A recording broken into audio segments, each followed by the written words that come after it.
Muchos no se dan cuenta, pero su rutina matutina poco a poco está alejando a Dios de sus vidas. Y la verdad es que no tienes que rechazar a Dios con tus palabras para alejarlo. Simplemente tienes que reemplazarlo con otra cosa. Número 1. La primera prioridad importa. Cuando te despiertas por la mañana, ¿qué es lo primero en lo que piensas? ¿Cuál es la primera acción que realizas? Estas pequeñas decisiones pueden parecer insignificantes, pero tienen el poder de marcar el curso de todo el día. La verdad es que todo lo que ocupa el primer lugar en tu mañana tiene una forma de regir el resto de tus horas. Si no comienzas tu día con Dios, algo más ocupará su lugar. Y ese algo más muchas veces parece pequeño al principio, inofensivo, rutinario, necesario. Pero con el tiempo empieza a dominar tu vida de maneras que nunca esperabas. Muchas personas se despiertan e inmediatamente toman sus teléfonos.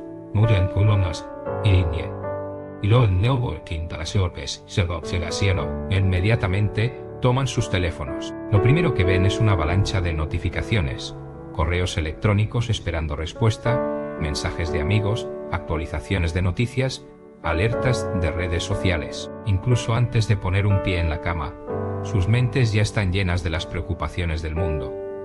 Están pensando en el trabajo antes de pensar en la adoración.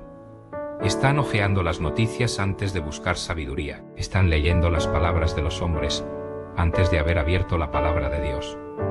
Y sin embargo, muchos hacen esto sin darse cuenta del impacto espiritual. Se preguntan por qué se sienten ansiosos durante el día, por qué se irritan con tanta facilidad, por qué les cuesta escuchar la voz de Dios. Asumen que estas cosas son solo parte de la vida, pero en realidad sus hábitos matutinos los han preparado para la debilidad espiritual. Un corazón que comienza el día con el mundo luchará por encontrar la paz en Dios. Pero, ¿y si fuera diferente? ¿Qué pasaría si el primer pensamiento al despertar fuera: gracias, Señor, por un día más? ¿Qué pasaría si la primera acción no fuera coger un teléfono, sino coger la Biblia? ¿Qué pasaría si antes de leer los titulares, antes de responder los mensajes, antes de pensar en el trabajo, optaras por empezar con la oración? No es una oración obligatoria apresurada, sino una conversación real con Dios, que sienta las bases para el resto del día. La Biblia deja claro que los primeros momentos del día importan. En Marcos 1.35 vemos que el mismo Jesús entendió esto. Dice: muy temprano en la mañana, cuando aún estaba oscuro, Jesús se levantó, salió de la casa y se fue a un lugar solitario donde oraba. Piensa en eso. El Hijo de Dios, el que tenía toda sabiduría, todo poder, toda autoridad, todavía tenía como prioridad comenzar su día a solas con el Padre. No dejó que las exigencias de la multitud dictaran sus mañanas. No permitió que las distracciones le robaran la atención. Hizo tiempo para buscar al Padre antes que cualquier otra cosa. Si Jesús necesitaba priorizar su relación con Dios por la mañana, ¿cuánto más nosotros? Si aquel que era perfecto y sin pecado vio la necesidad de pasar esos primeros momentos en oración, ¿cómo podemos pensar que podemos vivir sin ella? Sin embargo, muchos de nosotros nos apresuramos a comenzar el día sin tener ni un solo momento con Dios. Decimos que haremos tiempo más tarde, pero el tiempo después rara vez llega. El ajetreo de la vida nos consume y antes de que nos demos cuenta, hemos pasado un día entero sin reconocer verdaderamente a Dios. No basta con incluir a Dios en nuestro horario cuando es conveniente. Él debe ser el primero. Así como los cimientos de una casa determinan su fortaleza, la forma en que comenzamos nuestro día determina nuestra estabilidad espiritual. Una casa construida sobre arena no resistirá la tormenta, y una vida construida sin Dios como primera prioridad se derrumbará bajo las presiones de este mundo. Hay una razón por la que la Biblia nos dice en Mateo 6:33: buscad primero el reino de Dios y su justicia, y todas estas cosas os serán añadidas primero. Ni un segundo lugar, ni cuando tenemos tiempo ni apretados entre citas. Primero, porque cuando ponemos a Dios en primer lugar, todo lo demás encaja. Cuando elegimos entregarle nuestras mañanas, descubriremos que Él nos da la sabiduría, la fuerza y la paz que necesitamos para afrontar el resto del día. Digo que simplemente no tengo tiempo por la mañana, pero la verdad es que sacamos tiempo para lo que nos importa. Si algo es lo suficientemente importante, encontraremos una manera de priorizarlo. La pregunta es, ¿Dios importa lo suficiente como para ser el primero? ¿Es nuestra relación con Él lo suficientemente valiosa como para tener prioridad sobre nuestras notificaciones, nuestros correos electrónicos, nuestras rutinas? Porque si Él no es el primero, entonces algo más ha ocupado su lugar. Número 2. Distracciones sobre la devoción. Desde el momento en que te despiertas, comienza la batalla por tu atención. El mundo te llama, exige y tira de ti en todas direcciones antes de que tus pies toquen el suelo. En el momento en que abres los ojos, tu mente se inunda de pensamientos, cosas que hacer, personas a las que responder, plazos que cumplir. Y para muchos, el primer instinto es coger el teléfono, desplazarse por las notificaciones, revisar los mensajes, ponerse al día con las últimas noticias o navegar por las redes sociales. Antes incluso de reconocer a Dios, el ruido del mundo ya ha tomado protagonismo. Así es como muchas personas comienzan sus mañanas, no en quietud ante Dios, no en oración silenciosa o en la palabra, sino en distracción, y se preguntan por qué se sienten espiritualmente vacíos durante todo el día. Se preguntan por qué les persigue la ansiedad, por qué luchan por encontrar la paz, por qué sus mentes están constantemente aceleradas. Asumen que así es la vida, pero en realidad, sus hábitos están moldeando sus corazones de maneras que ni siquiera se dan cuenta. El enemigo no necesita destruir tu fe de la noche a la mañana. No necesita convencerte de que Dios no es real. Todo lo que tiene que hacer es mantenerte demasiado distraído para buscarlo. Si Él puede inundar tu mente con actividades, si puede mantener tu enfoque en todo menos en Dios, entonces ya habrá ganado la mitad de la batalla, porque cuando tu atención está dividida, tu devoción se debilita. Y cuando tu devoción se debilita, tu vida espiritual comienza a vagar. Lentamente al principio, casi imperceptible, hasta que un día te despiertas y te das cuenta de que ya no te queda fuego para Dios. La distracción es una de las mayores herramientas que el enemigo usa contra los creyentes hoy. No siempre es algo malo o obviamente pecaminoso. A menudo son las cosas aparentemente inofensivas las que nos roban el tiempo y la atención. Desplazamiento sin fin, entretenimiento sin parar, ruido constante. Puede que estas cosas en sí mismas no estén mal, pero cuando reemplazan el tiempo con Dios, se convierten en una barrera entre Él y nosotros. Piénsalo. ¿Cuántas veces has pensado comenzar tu mañana con oración, solo para ser interrumpido por una notificación en tu teléfono? ¿Cuántas veces has planeado leer la Biblia, pero de repente un mensaje de texto o un correo electrónico exige tu atención? ¿Qué tan fácil es pasar una hora en las redes sociales y aún así te cuesta pasar 10 minutos en oración? Y sin embargo, las Escrituras son claras acerca de la importancia del enfoque. En el Salmo 46.1, Dios dice, «Estad quietos y sabed que yo soy Dios». Pero, ¿cómo podemos estar quietos cuando nuestra mente está constantemente ocupada con todo menos con Él? ¿Cómo podemos conocerlo verdaderamente cuando pasamos más tiempo consumiendo las voces del mundo que escuchando las suyas? Jesús mismo nos dio un ejemplo de devoción sobre distracción. En Marcos 1:35 dice, «Muy temprano en la mañana, cuando todavía estaba oscuro, Jesús se levantó, salió de la casa y se fue a un lugar solitario donde oró». Se alejó intencionalmente de las distracciones. No permitió que las exigencias del día dictaran su tiempo con el Padre. Buscó la comunión con Dios antes que cualquier otra cosa. Sin embargo, muchos de nosotros hacemos lo contrario. Dejamos que el mundo nos hable antes de dejar que Dios nos hable. Revisamos las redes sociales antes de revisar las Escrituras. Abrimos los correos electrónicos antes de abrir nuestras Biblias. Primero dedicamos nuestro tiempo y atención a todo lo demás. Y luego, si queda algo de tiempo, tratamos de incluir una oración o un versículo rápido. Y luego nos preguntamos por qué luchamos espiritualmente. La realidad es que si constantemente llenamos nuestro tiempo con ruido, tendremos dificultades para escuchar su voz. Con Él, nuestra vida espiritual sufrirá. Marta conocía bien esta lucha. En Lucas 10, vemos la historia de Marta y su hermana María. Jesús había llegado a su casa, y mientras María estaba sentada a sus pies escuchando sus palabras, Marta estaba distraída por todos los preparativos que debían hacerse.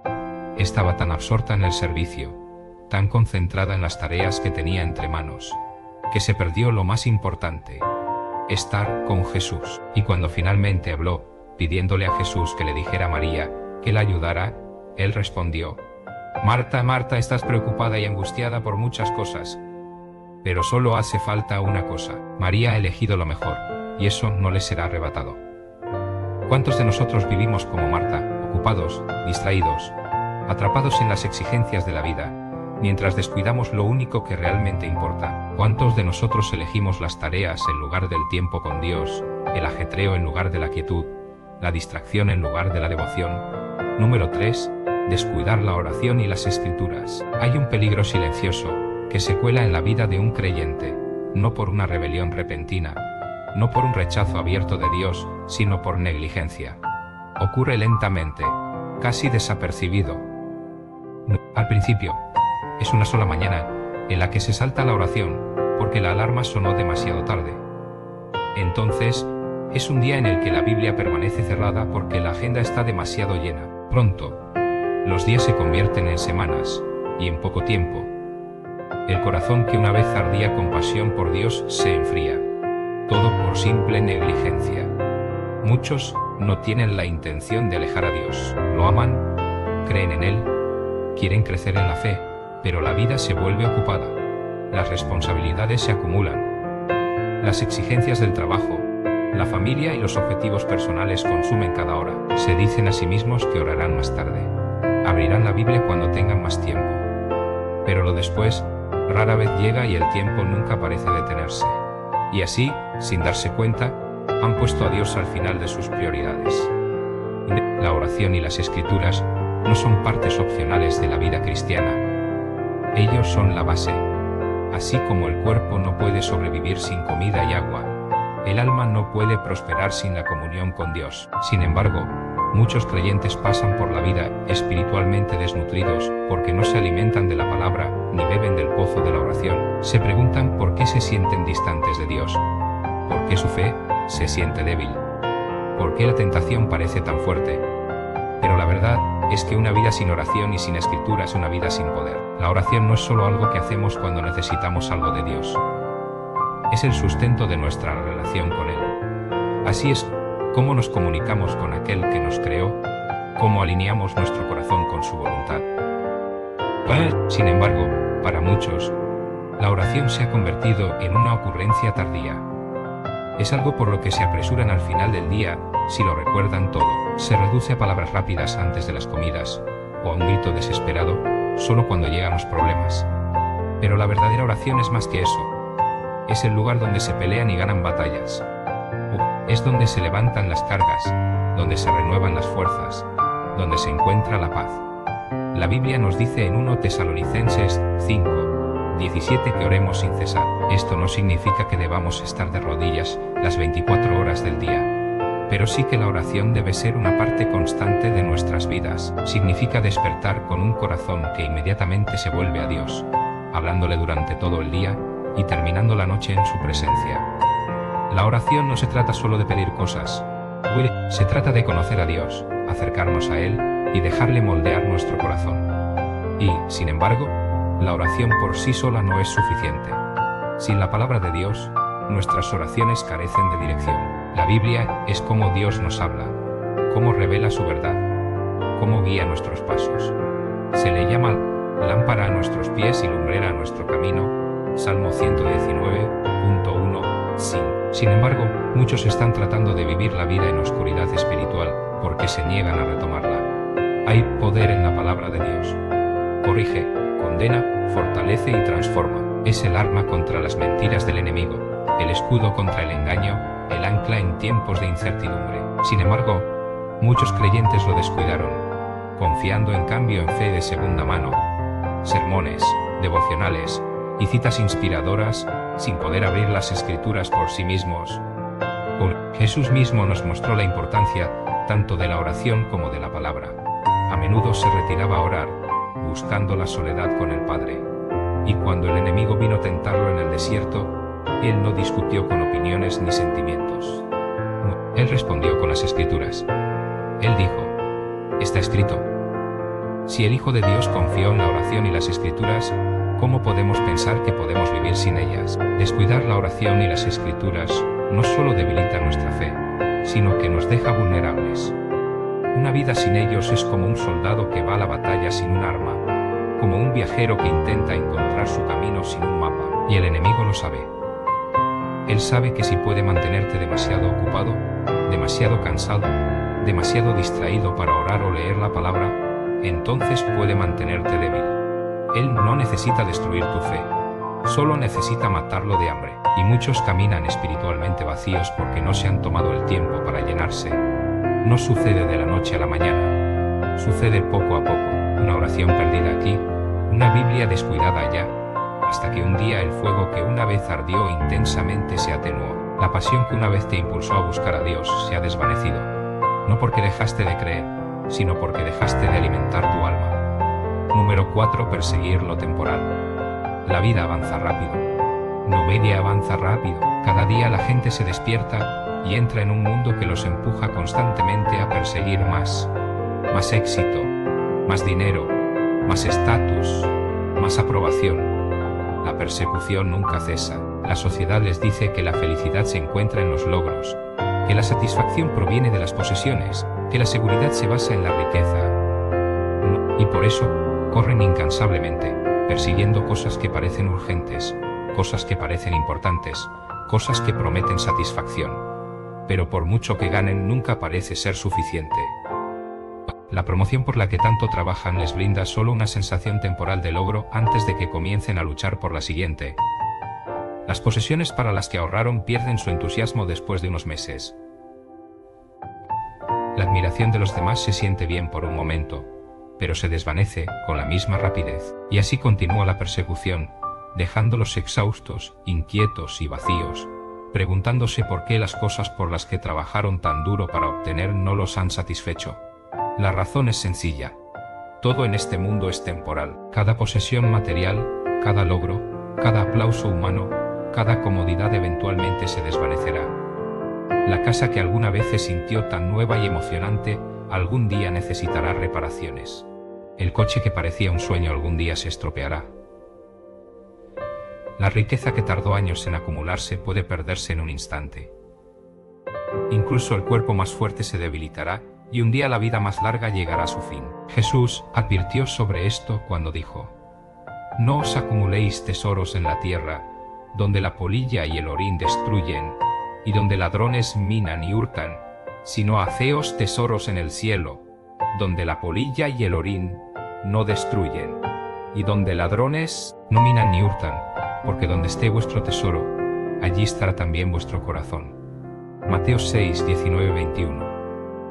Sin embargo, muchos continúan construyendo sus vidas sobre cosas que no durarán. Sacrifican su tiempo, su energía e incluso sus relaciones para lograr lo que el mundo llama éxito. Pero en el proceso, descuidan lo que realmente importa. No individualmente, obviar a secar algo. Tranana firmario en el que es ideario, no alguno para el Sacrifican su tiempo, su energía e incluso sus relaciones, pero su oración descuídanlo. Pasan sus mejores años persiguiendo el dinero, pero dedican poco tiempo a buscar a Dios. Trabajan sin cesar para asegurar su futuro, pero piensan poco en su eternidad. Se esfuerzan por hacerse un nombre, pero olvidan que algún día todo lo que han construido quedará atrás. Los ricos y poderosos de la historia son testimonio de esta verdad. Reyes que alguna vez gobernaron naciones, hombres de negocios que alguna vez controlaron imperios, celebridades que alguna vez tuvieron la admiración de millones, ahora todas han desaparecido. Su riqueza, su fama, su influencia, todo se desvaneció, y lo mismo sucederá con todas las actividades terrenales. No importa cuánto gane una persona, no puede llevárselo. El mundo sigue girando, y lo que alguna vez pareció tan importante finalmente se olvida. El rey Salomón, el hombre más rico y sabio de su tiempo, experimentó esto de primera mano.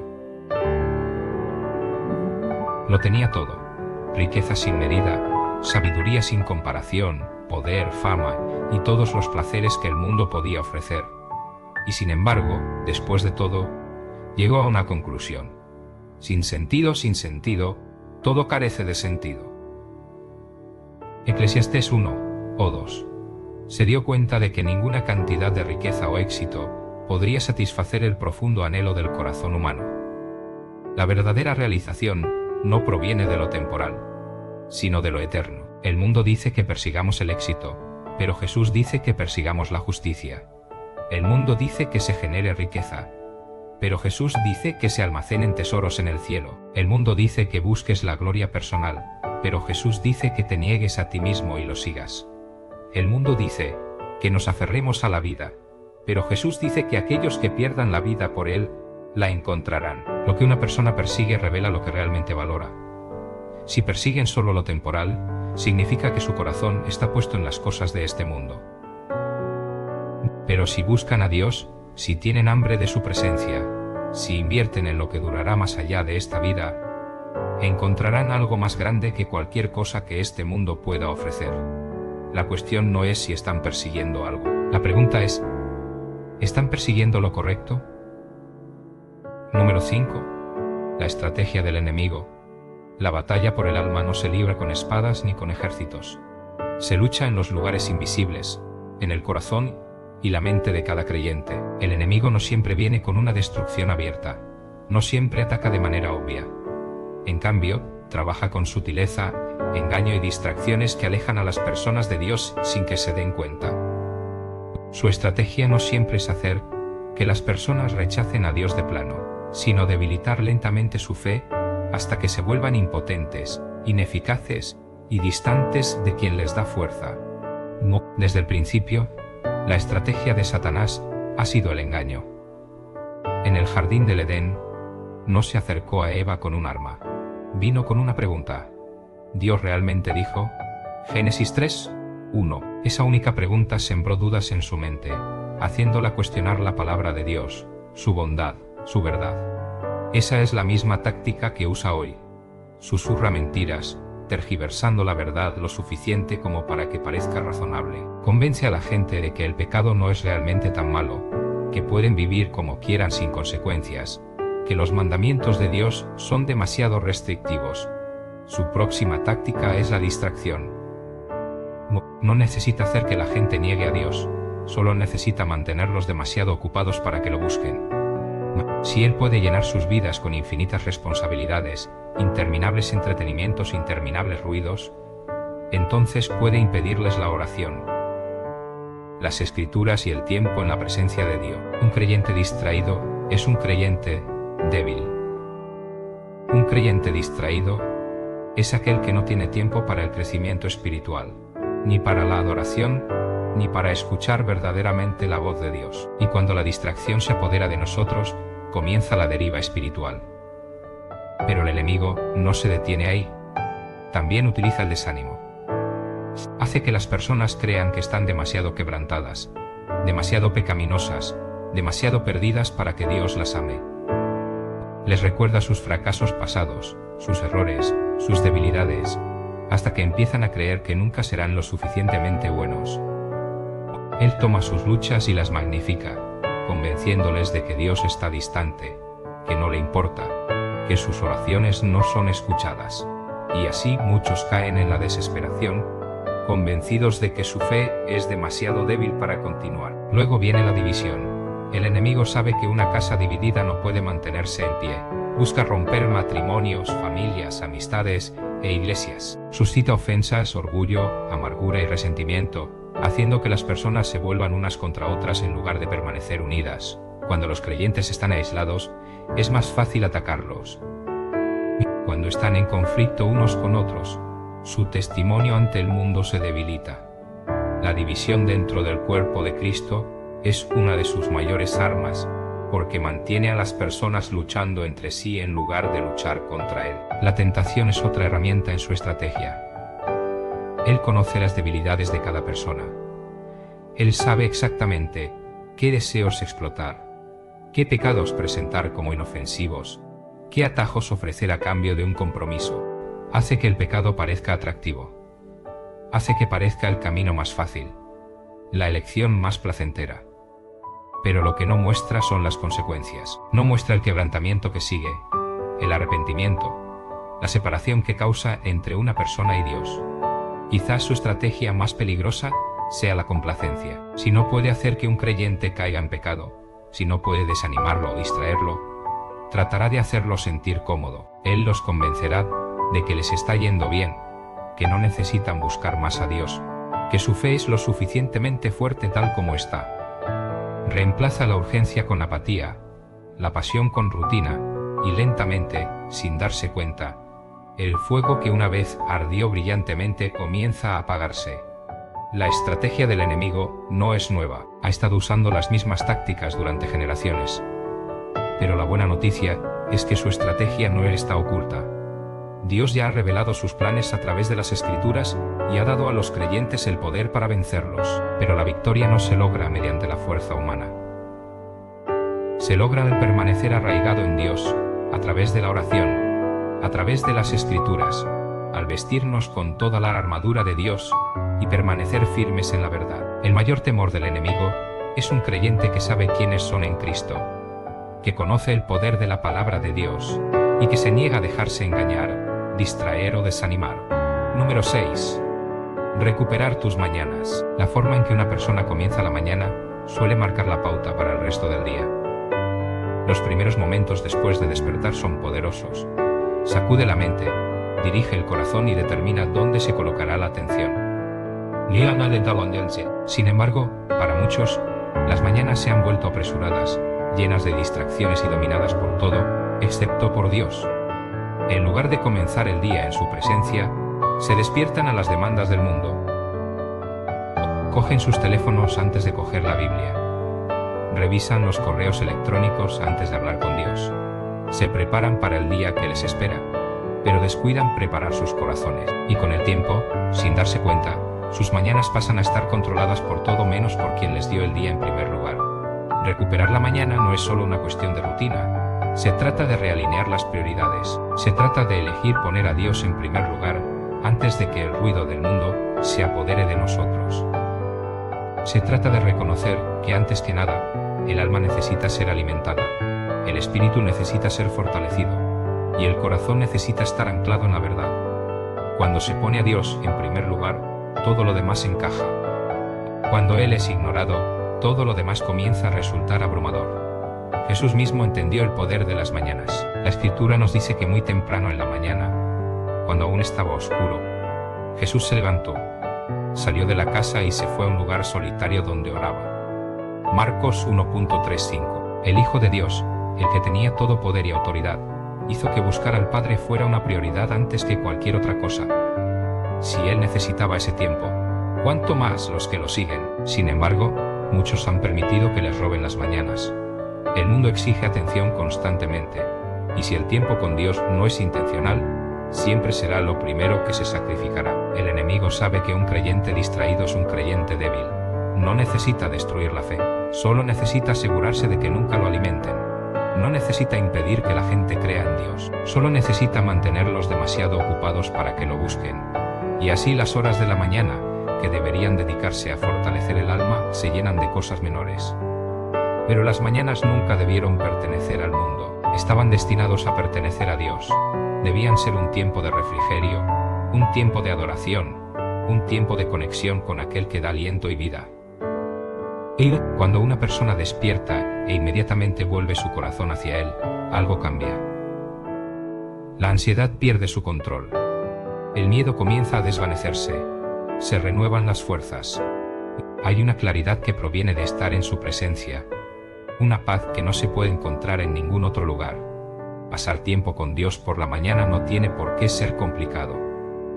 No se trata de cumplir con un deber religioso o de seguir una fórmula estricta. Se trata de relación. Se trata de abrir su palabra y dejarla hablar. De orar no solo con palabras sino con un corazón plenamente presente. Se trata de reconocerlo ante todo, de entregar el día en sus manos y caminar hacia adelante con confianza, porque Él va delante de su pueblo. Una mañana recuperada es una vida recuperada. La diferencia entre un día lleno de preocupación y un día lleno de fe muchas veces se reduce a lo que se priorizó en los primeros momentos después de despertar. Aquellos que lo buscan temprano encontrarán que sus cargas son más ligeras. su propósito más claro y sus corazones más en sintonía con su voluntad. El mundo seguirá exigiendo atención, seguirán existiendo responsabilidades y seguirán surgiendo desafíos. Pero nunca es lo mismo una persona que ha estado primero con Dios que otra que no. Número 7. Un desafío para el cambio. El cambio no es fácil. Requiere esfuerzo, sacrificio y voluntad de ir más allá de lo que resulta cómodo. Mucha gente desea un cambio en sus vidas. Quieren crecer espiritualmente, caminar con mayor fe, experimentar el poder de Dios de una manera más profunda. Pero querer un cambio no es suficiente.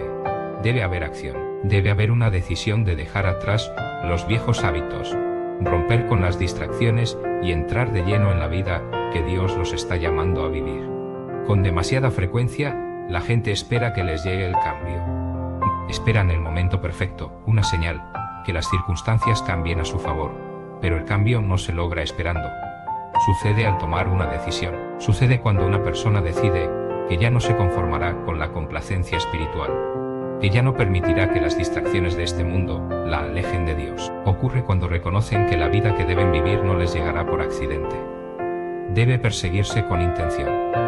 La mayor barrera al cambio suele ser la comodidad. Es más fácil permanecer en rutinas familiares, seguir viviendo como antes, seguir haciendo lo que nos hace sentir seguros. Pero la comodidad es enemiga del crecimiento. Nunca se logra nada grandioso sin ir más allá de lo fácil. La Biblia está llena de personas a quienes Dios llamó a algo más grande, pero cada uno de ellos tuvo que tomar la decisión de dejar algo atrás. Abraham tuvo que abandonar su tierra natal sin saber a dónde iba. Moisés tuvo que salir del desierto y enfrentarse a Faraón. Los discípulos tuvieron que dejar sus barcos, sus trabajos, sus viejas vidas para seguir a Jesús. Siempre hay un costo por cambiar. Requiere rendición. Requiere dejar de lado cosas que pueden parecer importantes, pero que en realidad están frenando a las personas. Están frenando a las personas. Para algunos significa dejar de lado las distracciones, reducir el tiempo dedicado al entretenimiento, las redes sociales u otras cosas que consumen la atención, pero que no nutren el alma.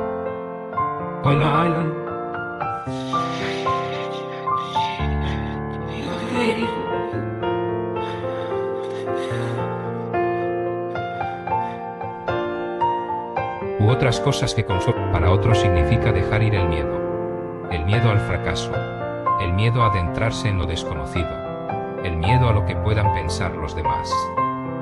Y para muchos significa dejar de lado las excusas, la creencia de que están demasiado ocupados, demasiado cansados, agotados para que Dios haga algo nuevo en sus vidas. Dios siempre está llamando a su pueblo a más. Él no es un Dios de estancamiento. Él es un Dios de transformación. Pero Él no obliga a nadie a cambiar. Él los invita a ello. Él los llama a elevarse por encima de las distracciones, a buscarlo con todo el corazón, a buscar la justicia, a caminar con fe incluso cuando el camino no está claro. Y cuando responden a ese llamado, cuando dan ese paso adelante, comienzan a experimentar la vida que Él siempre ha destinado para ellos. La decisión de cambio es personal. Nadie más puede lograrlo. Ningún sermón, ningún libro, ningún discurso motivacional puede crear una transformación en la vida de una persona a menos que esté dispuesta a actuar. Es una elección que se debe hacer diariamente para despertar y buscar a Dios primero, para abrir su palabra en lugar de ser consumido por el mundo, para orar en lugar de preocuparse, para confiar en lugar de dudar, para obedecer en lugar de demorar. Siempre habrá motivos para dejar el cambio para otro día. Siempre habrá distracciones, siempre habrá responsabilidades, siempre habrá cosas que parezcan urgentes, pero la verdad es que nada es más urgente que la condición del alma. Nada es más importante que acercarse a Dios y permitirle moldear una vida que refleje su gloria. Y el momento para empezar no es mañana, ni la semana que viene, ni cuando la vida parezca más fácil. El momento es ahora. Todos los días se toman decisiones que acercan a una persona a Dios o la alejan.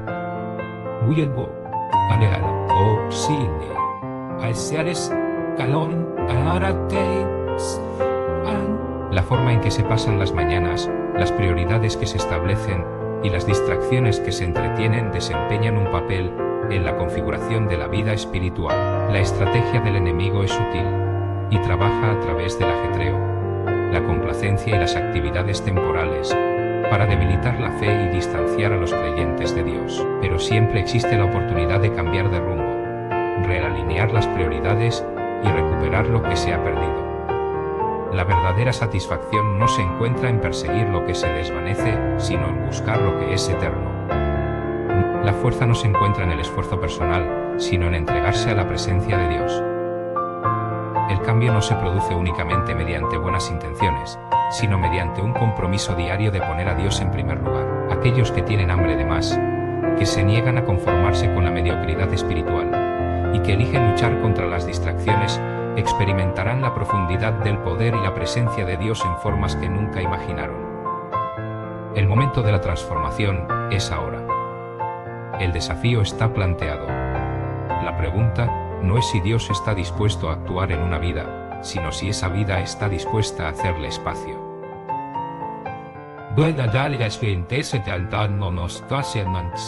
El momento de la transformación es ahora. Aquellos que den ese paso, que se despierten cada día y lo busquen a Él primero, encontrarán que todo lo demás comienza a encajar, no porque la vida esté libre de pruebas, sino porque su fundamento es inquebrantable.